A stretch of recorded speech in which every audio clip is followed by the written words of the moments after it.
Let's mic आज का अखबार। नमस्कार, लेट्स माइक में आपका स्वागत है। आज का अखबार के साथ मैं राखी जैन। यहाँ हम आपके लिए लेकर आते हैं देश दुनिया के बड़े अखबारों और मीडिया मंचों से सबसे अहम खबरें, विचार और विश्लेषण। द न्यूयॉर्क टाइम्स में प्रकाशित लेख कोलंबिया यूनिवर्सिटी और ट्रंप प्रशासन के बीच हाल ही में हुए फंडिंग समझौते पर एक गहरी चेतावनी है। लेखक ने ऐतिहासिक उदाहरणों से दिखाया है कि जब किसी सत्ता को कानून से ज्यादा ताकत मिल जाती है तो वो वादों और समझौतों का सम्मान नहीं करती, फिर चाहे वो राजा चार्ल्स हो या आज का कोई राष्ट्रपति। लेख का मूल संदेश है कि कोलंबिया जैसे शिक्षा संस्थान इस भ्रम में हैं कि वो एक ताकतवर और मनमौजी सरकार से भरोसेमंद समझौता कर सकते हैं, जबकि ये व्यवहारिक रूप से संभव नहीं है। लेख ये जताता है कि ट्रंप प्रशासन बार बार समझौतों को तोड़ चुका है, फिर चाहे वो अंतर्राष्ट्रीय व्यापार संधियां हो या घरेलू संस्थागत व्यवस्थाएं। ऐसे में ये उम्मीद करना कि एक सख्त और अस्थिर राजनीतिक माहौल में कोई अकादमिक संस्थान केवल समझौते के जरिए राहत पा लेगा, एक भारी भूल है। लेखक ने इसे ग्लोरियस रेवोल्यूशन के दौर की तरह समझाया है, जब सत्ता पर लगाम लगाना जरूरी था ताकि भरोसे के साथ भविष्य के सौदे हो सके। लेख ये भी चेतावनी देता है, ये डील कोलंबिया की परेशानियां खत्म नहीं करेगी, बल्कि सरकार भविष्य में किसी बहाने से भी फंड रोक सकती है। चाहे कोई छात्र प्रदर्शन करे, कोई विवादास्पद रिसर्च हो या राजनीतिक बयान, सरकार के पास किसी भी नए बहाने से हस्तक्षेप करने का रास्ता बना रहेगा। ऐसे में लेखक का कहना है, ये समझौता सिर्फ एक अस्थायी राहत है जो शायद और बड़े खतरे का दरवाजा खोल रही है। अंत में लेख ये सुझाव देता है कि कोलंबिया जैसे संस्थानों को अब अमेरिका से बाहर विकल्प तलाशने चाहिए, जैसे कुछ यूरोपीय देशों में सैटेलाइट कैंपस खोलना या फिर सुप्रीम कोर्ट में चुनौती देना, लेकिन बिना अपनी अकादमिक स्वतंत्रता गिरवी रखे। कुल मिलाकर ये लेख सिर्फ एक यूनिवर्सिटी की चिंता नहीं, बल्कि पूरे अमेरिकी उच्च शिक्षा तंत्र के लिए एक गहरी और गंभीर चेतावनी है। ये सत्ता जब बेलगाम हो जाए तो इससे कोई भी स्थायी समझौता नहीं किया जा सकता। द गार्जियन में प्रकाशित लेख ब्रिटेन की शिक्षा व्यवस्था की एक बड़ी खामी की तरफ ध्यान दिलाता है। बच्चों को बोलना नहीं सिखाया जाता। लेखक का कहना है कि स्कूलों में पढ़ना, लिखना और गिनना तो सिखाया जाता है, लेकिन ये नहीं सिखाया जाता कि कैसे अपनी बात सामने रखें, तर्क करें, आत्मविश्वास से संवाद करें या दूसरों से रिश्ते बनाएं। आज जब तकनीक से पढ़ना लिखना आसान होता जा रहा है, तब इंसानी संवाद की अहमियत और भी बढ़ गई है। पर शिक्षा प्रणाली आज भी परीक्षा और अंकों पर टिकी है, जबकि असल जिंदगी में कोई नौकरी चुपचाप परीक्षा हल करने पर नहीं चलती। लेख ये भी बताता है, बोलने की कला को शिक्षा का चौथा स्तंभ बनाना चाहिए। कुछ संस्थाओं और शिक्षकों ने इस दिशा में प्रयास भी किए और लेबर नेता कीर स्टार्मर ने इसे एक बार प्राथमिकता कहकर समर्थन भी दिया, लेकिन बाद में वो वादा खो गया। हाल ही में कई लेखक, शिक्षाविद और पूर्व मंत्री मिलकर स्टार्मर को याद दिला रहे हैं कि अगर आज की पीढ़ी को मानसिक स्वास्थ्य, सामाजिक संपर्क और नौकरी की दुनिया के लिए तैयार करना है, तो बोलने, सुनने और संवाद की कला को शिक्षा का हिस्सा बनाना ही होगा।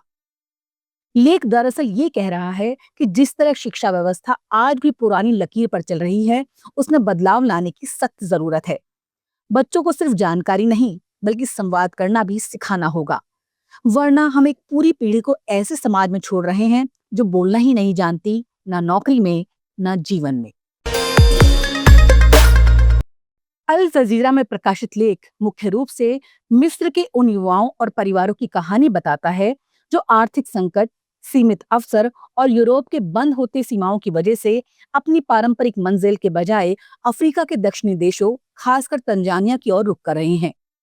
लेख का मूल उद्देश्य ये है कि जब यूरोप की ओर प्रवास कठिन हो गया है, तब भी मिस्र के युवाओं ने अपने हौसले, इरादों और कौशल को नई जगहों पर लाकर नई बस्ती बसाई है।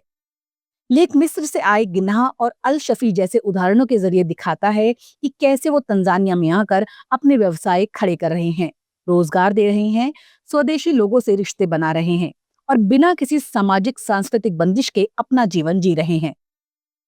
लेख में इन्हीं लोगों के जरिए ये बात खुलकर सामने आती है कि अफ्रीका के दक्षिणी देशों के बारे में मिस्र के समाज में जो झूठी धारणाएं हैं, असलियत उनसे कहीं बेहतर है। तंजानिया में न सिर्फ व्यवसाय के मौके मिले, बल्कि स्थानीय लोगों और सरकार ने भी मिस्री प्रवासियों का स्वागत किया, उनके कौशल को सराहा और उनके उद्यम को बढ़ावा दिया। साथ ही घुटन वाली आक्रमणशीलता या सामाजिक अलगाव की जगह यहाँ आपसी सम्मान, विश्वास और भाईचारे का माहौल दिखता है। ईद, स्थानीय त्योहार, सामुदायिक भोज, मस्जिद, सामाजिक क्लब जैसी जगहों पर सब मिलजुल कर उत्सव मनाते हैं। लेखक कहना चाहते हैं कि प्रवास कभी भी पश्चिमी या खाड़ी तक सीमित नहीं रहा, उसे ना ही होना चाहिए। जब एक दुनिया के दरवाजे बंद होते हैं तो दूसरे खुलते हैं, बशर्ते व्यक्ति हिम्मत, काम करने की ललक और खुलेपन के साथ आगे बढ़े। यहाँ Tanzania, Kenya, south Africa, Senegal जैसे देश दूसरी मातृभूमि हो सकते हैं, जहां आकर प्रवासी न सिर्फ अपना बल्कि अपने समुदाय का जीवन भी बेहतर कर सकते हैं। अंत में लेख एक बड़ी समस्या की ओर भी ध्यान दिलाता है। उत्तर अफ्रीकी देशों के युवाओं के सामने अब त्यागने या रुक जाने के विकल्प नहीं, बल्कि अपने रास्ते बनाने और दुनिया को नए नजरिए से देखने की जरूरत है। साथ ही ये भी कि अपने देश की छवि अफ्रीकी देशों के बारे में गलतफहमियों से ऊपर उठकर निष्पक्ष, खुले दिमाग से संभावनाएं देखनी चाहिए। ये लेख आर्थिक प्रवास, नई बसी जिंदगी, समुदाय निर्माण और पूर्वाग्रहों से जूझते हुए नई राह तलाशने की मिसाल है।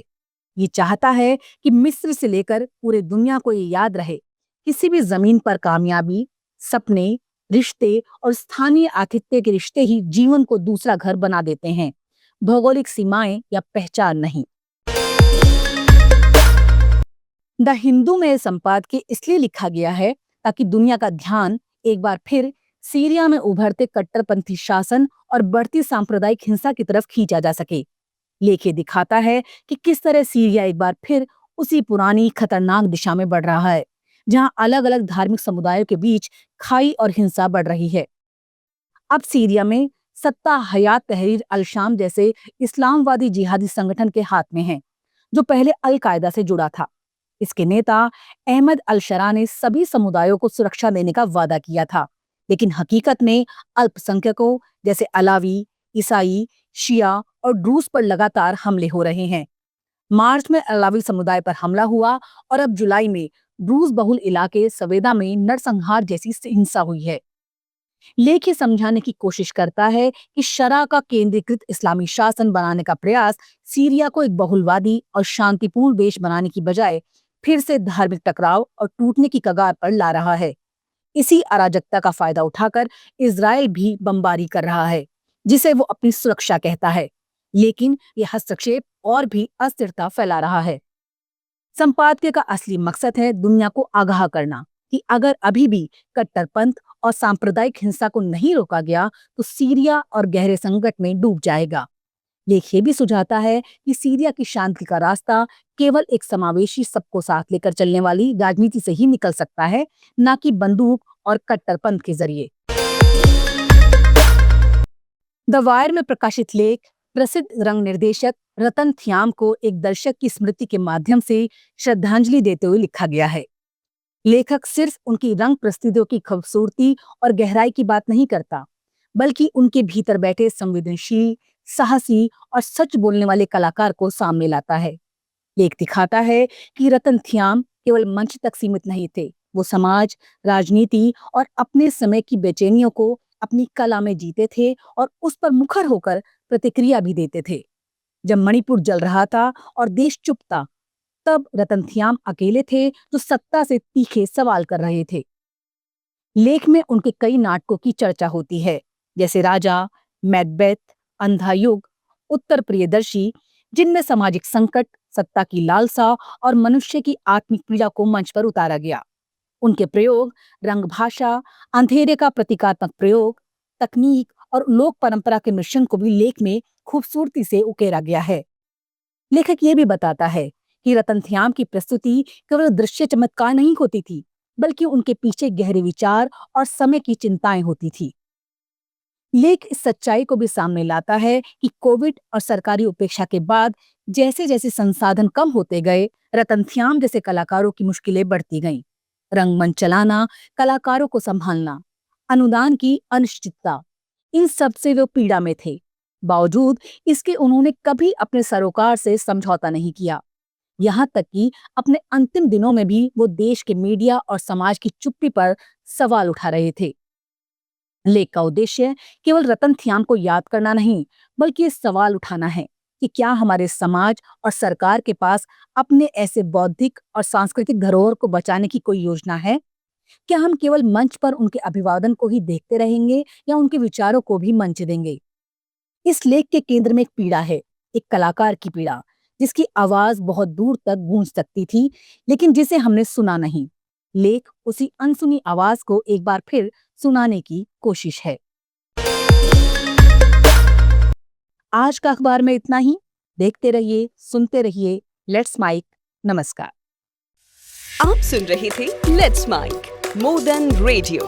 फॉलो कीजिए हमें हमारे सोशल मीडिया प्लेटफॉर्म्स पर। आप सुन रहे थे Let's Mic more than radio. Follow कीजिए हमें हमारे सोशल मीडिया प्लेटफॉर्म्स पर।